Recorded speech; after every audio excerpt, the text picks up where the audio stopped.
السلام عليكم ورحمة الله وبركاته. أعوذ بالله من الشيطان الرجيم. بسم الله الرحمن الرحيم.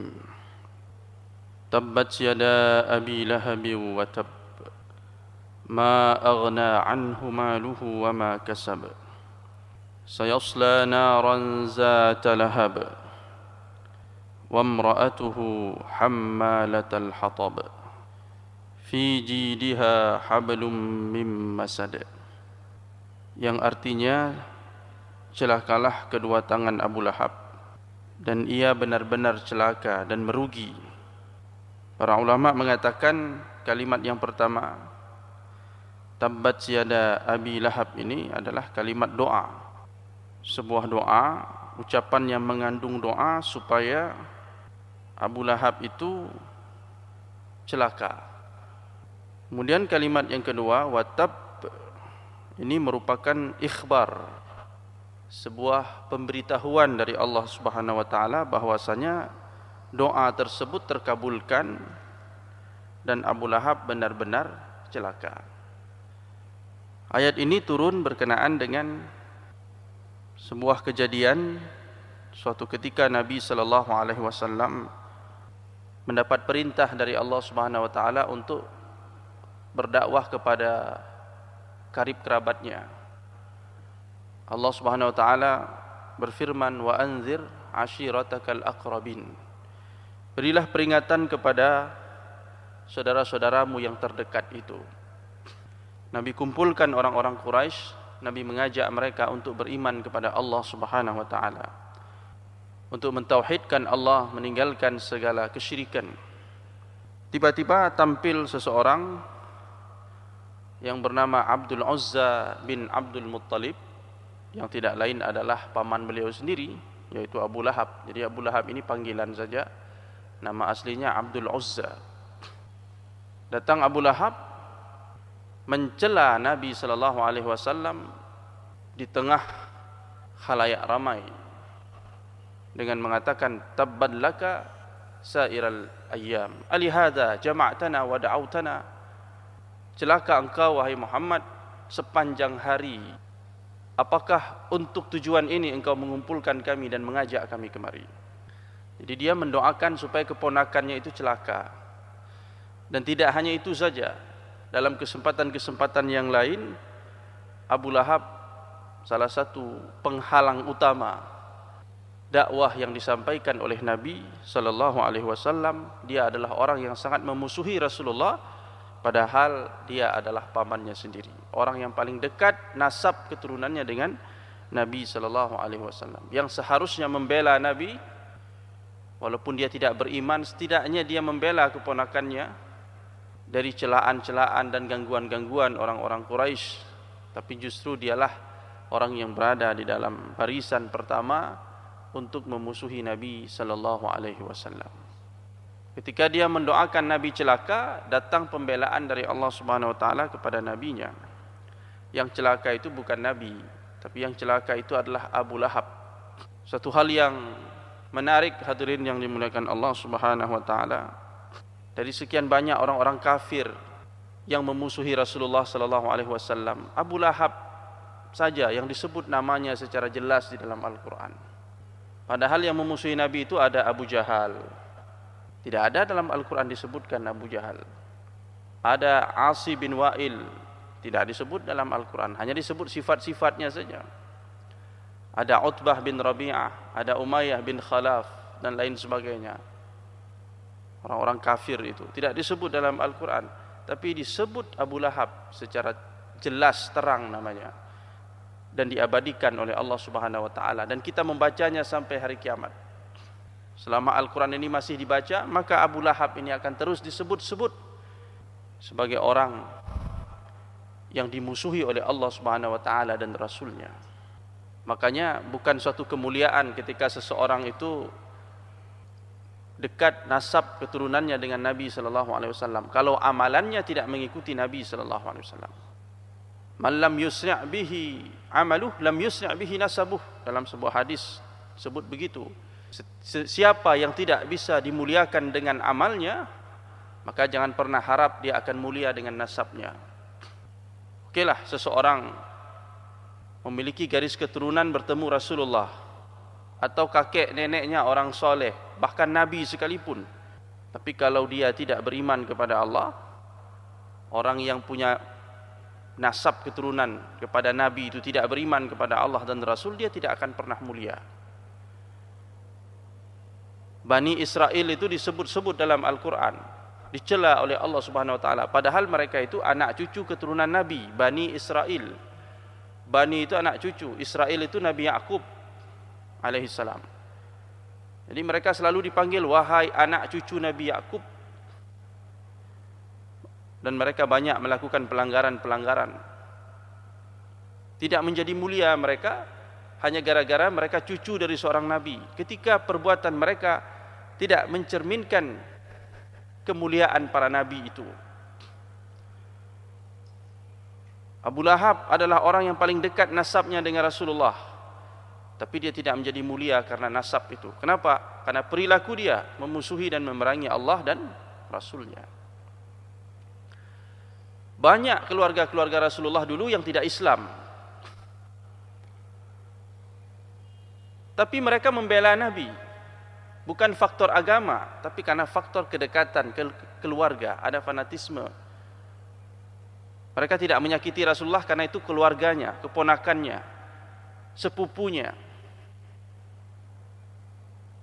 Bahkan mereka membela Rasulullah, ketika Rasulullah disakiti mereka membela. Hamzah itu membela Rasulullah bukan saja ketika beliau sudah Islam, tapi sebelum beliau menyatakan diri sebagai Muslim, sebelum bersyahadat, dia sudah membela Nabi. Ketika Nabi disakiti, dia datang membela dan memukuli orang-orang yang menyakiti Nabi SAW. Itu Hamzah. Akhirnya dia masuk Islam. Abu Talib sangat sayang kepada Nabi SAW, walaupun dia tidak menyatakan dirinya sebagai Muslim.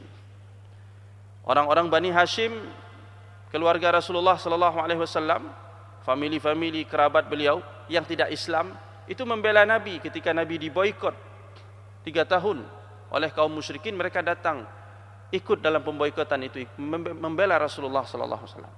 Mereka siap diboikot bersama Nabi walaupun beda agama. Ketika Nabi tidur malam di tempat pemboikotan itu, mereka tidak membiarkan Nabi tidur sendirian, mereka jaga. Nabi diposisikan di tengah. Ketika sudah tengah malam, Nabi disuruh pindah dari posisinya dan di situ tidur orang lain, demi menjaga keselamatan Rasulullah, jangan ada orang yang masuk dan membunuhnya. Itu dilakukan oleh orang-orang yang tidak Islam, tapi masih ada hubungan keluarga dengan Rasulullah SAW. Para ulama mengatakan Abu Lahab ini tidak pernah membela Nabi, justru memusuhi Rasulullah, walaupun beliau adalah orang yang paling dekat nasabnya dengan Nabi SAW. Maka di sini didoakan dia celaka. Setiap kali kita membaca tabbat yada Abi Lahab, itu doa kita itu.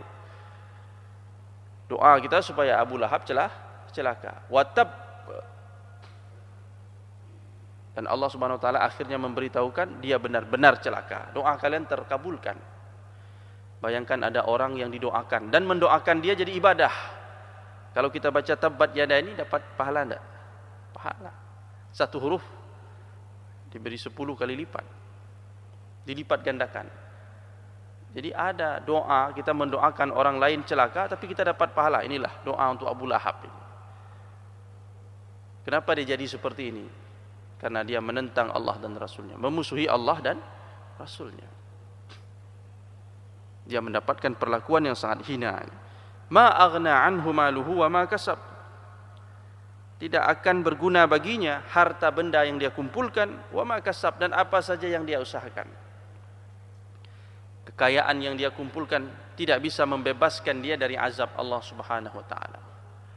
Apa saja yang dia usahakan, anak dia banyak, pengikut dia banyak, reputasi dia luar biasa di Mekah itu, popularitasnya, ketokohannya tidak akan menyelamatkan dia dari azab Allah Subhanahu Wa Taala. Allah cabut keberkahan dari dirinya. Dia tidak mulia, bahkan dia menjadi terhina. Matinya pun dalam keadaan hina. Beliau mati itu setelah perang Badar. mengidap satu penyakit yang anaknya sendiri tidak mau mendekatinya karena takut tertular, sampai busuk badannya, mati dalam keadaan busuk 3 hari, tidak ada yang mempedulikan. Dan kedua anaknya memandikannya dengan melemparkan air, menyiram air dari jauh, tidak mau menyentuh tubuh ayahnya, siram air dari jauh. Matinya dalam keadaan tidak baik. Jadi di dunia saja sudah nampak bagaimana Allah Subhanahu wa taala menghina dia. Sayasla naran zata lahab. Kehinaan itu tidak hanya di dunia, nanti di akhirat dia akan masuk ke dalam neraka yang menyala-nyala. Nauzubillah summa nauzubillah. Ini balasan terakhir, tempat peristirahatan terakhir bagi orang-orang kafir yang mereka tidak bisa beristirahat di sana. Tidak hidup dan tidak pula mati. Neraka, keraknya api neraka, dan tidak mendapatkan syafaat apapun dari Nabi sallallahu alaihi wasallam. Wa imra'atuhu hammalatal hatab. Begitu juga dengan istrinya. Orang yang membawa kayu bakar, suka mengadu domba. Bahkan dia suka mencari kayu-kayu bakar, ranting-ranting, duri-duri, dia letakkan di jalan tempat yang dilalui oleh Nabi sallallahu alaihi wasallam. Dia menyakiti Nabi sallallahu alaihi wasallam. Sebuah potret keluarga suami istri yang bersepakat untuk memusuhi Allah dan Rasulnya. Namanya Ummu Jamil. Bahkan dia pernah bersumpah bahwa dia akan menginfakkan perhiasan yang paling mahal miliknya untuk menghalangi manusia dari jalan Allah. Ummu Jamil ini wanita yang suka bersedekah, berinfak. Tapi infaknya itu apa? Untuk menghalangi manusia dari jalan Allah Subhanahu wa taala, untuk menjauhi manusia dari agama Allah. Maka jangan mau kalah dengan Ummu Jamil.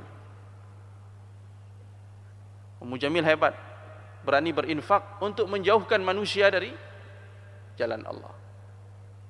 Ya, akhirnya nasib dia sama dengan suaminya.